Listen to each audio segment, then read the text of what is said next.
Driver Service Bureau offices statewide were shut down for a while, and they're now open with limited service. Department of Public Safety Commissioner Tindell joins us from Jackson with an update. Commissioner, good to see you, and thanks for being with us on WXXV. Good to see you, Dave, and glad to be here. Well, let's start at the very beginning. Why was this systems upgrade necessary in the first place? Well, we've been working with our vendor for quite a bit of time, and just like anybody's home computers, from time to time, if you've got Microsoft Windows, you're going to have to upgrade it. If you have any sort of computer program, it has updates, and so our vendor was telling us that we had to make these updates in order for the system to remain operational and for them to continue to work on it. And unfortunately, with the update that we did, there was some interface issues with our servers and other problems that we're kind of working through.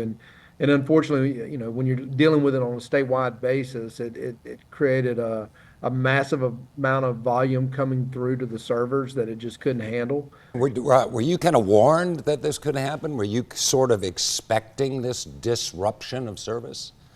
We have done upgrades over the last several years, and from time to time, we do have some issues. So we expected that there might be some. We did not anticipate anything of this nature. We did do some trial runs, some test runs, and everything was coming back okay.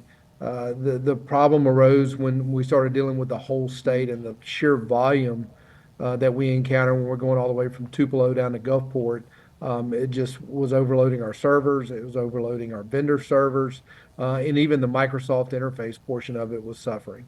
So where do things stand right now at this moment? How long will it take to catch up with services that have been delayed over the last few days? Well, driver service stations are opening. We are encouraging folks that if they come in, make it only for emergencies because you just absolutely have to get a license to travel. We've also put out media advisories asking those that are court order registrants that have to come in to come in. We're asking that those that are doing firearm permits or any sort of non-driver's license identification to come on in and we can help you with that. But if it's anything that you can wait, please wait for a couple of weeks and we'll be back up to speed. Finally, when all is said and done, will the gain be worth the pain? In other words, is the system going to be better? It will certainly be better. And with technology, you're always going to have some of these technical issues that come up. But the end result is that one, we're going to be able to provide a better service. But two, and probably most importantly in today's world, what we're putting out there is more secure.